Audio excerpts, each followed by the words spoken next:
So there's lots of things that happen that you can't explain it. Right, right. And we want to connect to those places. Like, even though they're scientifically maybe eventually explainable, but we want to connect to them from the place of faith, right? And so it's like we in general we want to awaken the power of faith within us, because it's in those moments that we don't have the scientific explanation and we don't know how to go about it scientifically, that we want to connect to Hashem. But if we're not connecting to Hashem in those moments, then usually we just give up. So, yeah. When you said about awe, that man to turn it around, to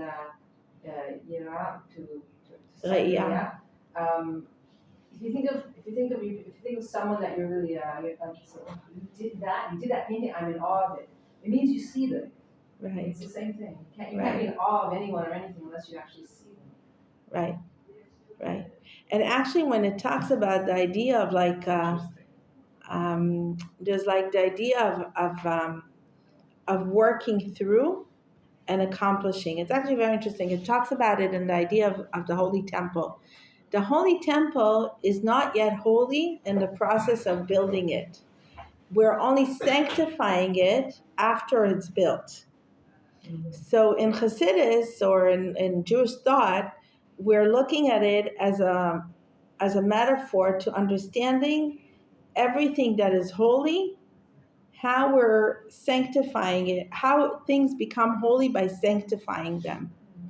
Anything, right? So you could say, well, prayer doesn't do anything in the world. It's only if you sanctify the prayer that it becomes real prayer.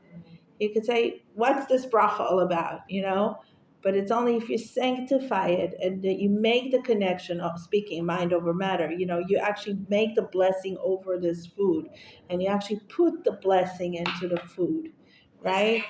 It's our choice how much we want to sanctify life, or live some kind of a random nihilistic kind of way of thinking in the world. Do you want to live a sanctified life, or do we want to live just like a random kind of life? So when we say build me a temple and I should dwell within them, it doesn't say I should dwell within it.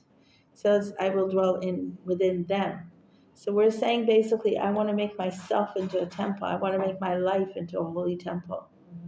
I want to sanctify myself, my life, not myself, but my life, by making everything special, making faith not just something into another intellectual thing, but I want to connect to that place. And right, I could say, oh, it was random that she opened her fist or closed her fist, right?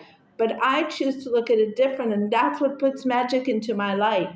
She didn't open her fist, she lifted her hand up. Right, lifted her hand, right? Yeah, but then he said the other one closed her fist, right? He wouldn't turn over. I wouldn't turn over, right? So I could see magic in life. I could see everything how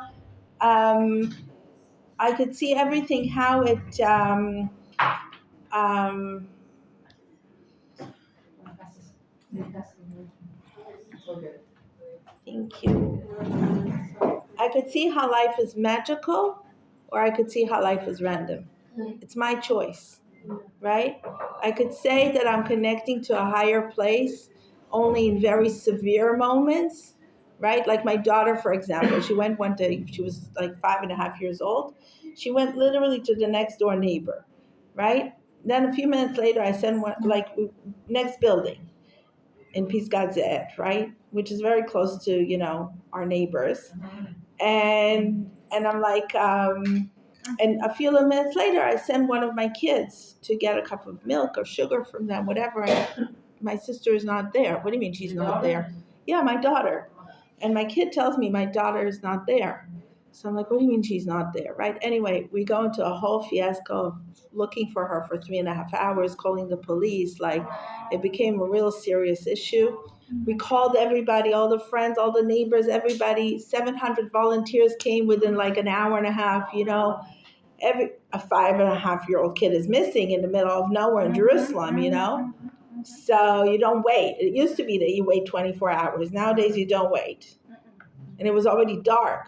And she was a mommy kid. She never ran away. She never disappeared, Like I was like, when the police came, I told them, listen, if you have any kind of like red alert kind of like, it's not a teenager who ran away, So this is it.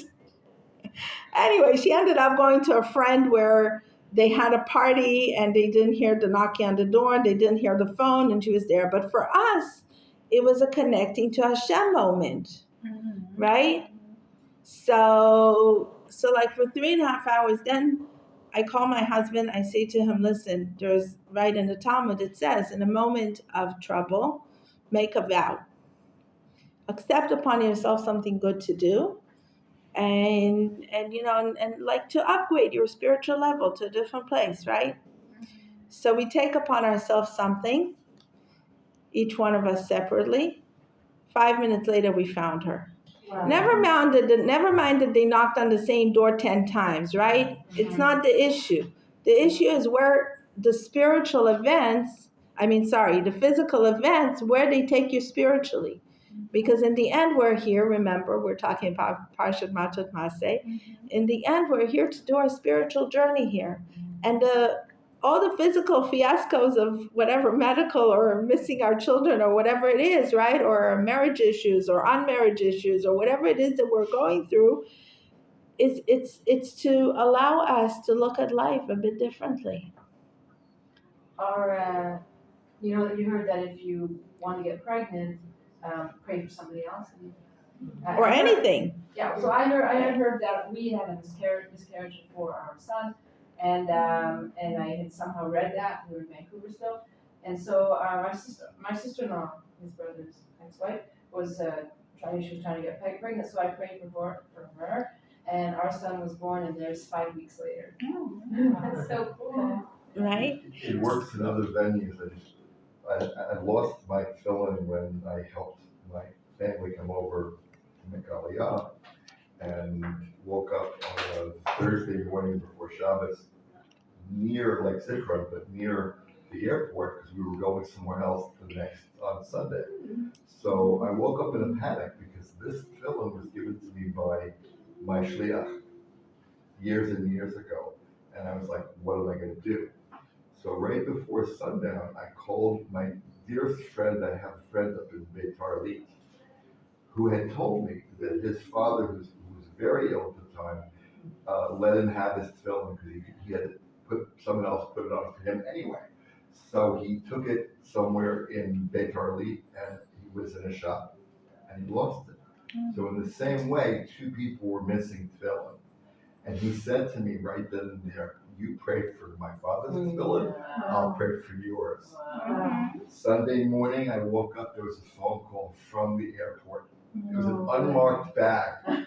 They found a black bag that was zippered up. It was up above where you do luggage because I was helping someone with luggage. And I walked out of the plane.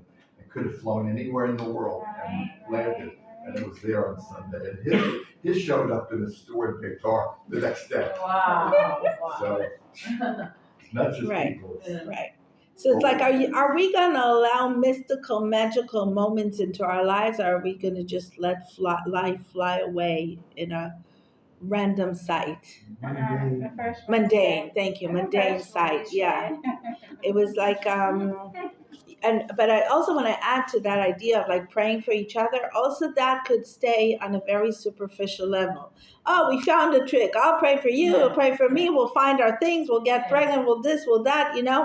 But it's like, again, I want that experience to upgrade my life to the next level. I don't want my, I found what I needed and I go back to my mundane kind of side of life. No, I want that to allow me to look at all of life and to actually remember to pray for my friend, even if I don't have a similar trouble. I want my life to be upgraded to that spiritual place where I care about my friend, even if Hashem doesn't show me through my own trouble that friend needs to be prayed for.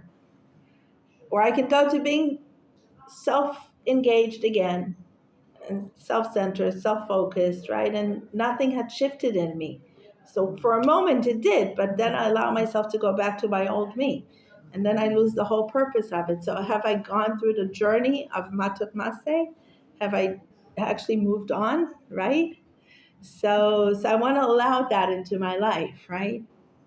It reminded me with another story that, we went away somewhere on a vacation. We came back and I looked for my bag of jewelry. I can't find it. I told you this story? You heard all the stories. Anyway, so I looked for this bag of jewelry and my suitcase is gone. And not that it's so expensive, but whatever, a bummer, right? Like you collected for years, right? And every dress has its piece, whatever, right?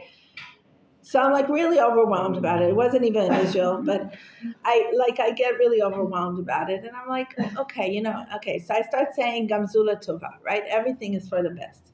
But I feel that I'm saying it with my mouth, but I'm not really feeling it. And I feel like my mouth is not straight with my heart. And I'm not being genuine in front of Hashem, right? So I'm like, Hashem, please let me not just say it. Let me really feel it. Let me mean it, right? So for 3 weeks I pray and I really feel that I'm not really genuine, right? After 3 weeks, there's one day where I really like, okay, thank God, it's only jewelry. Nobody's sick, nobody died, nothing happened. It's only a bag of jewelry. And I really allowed myself for that to sink in on a deeper level.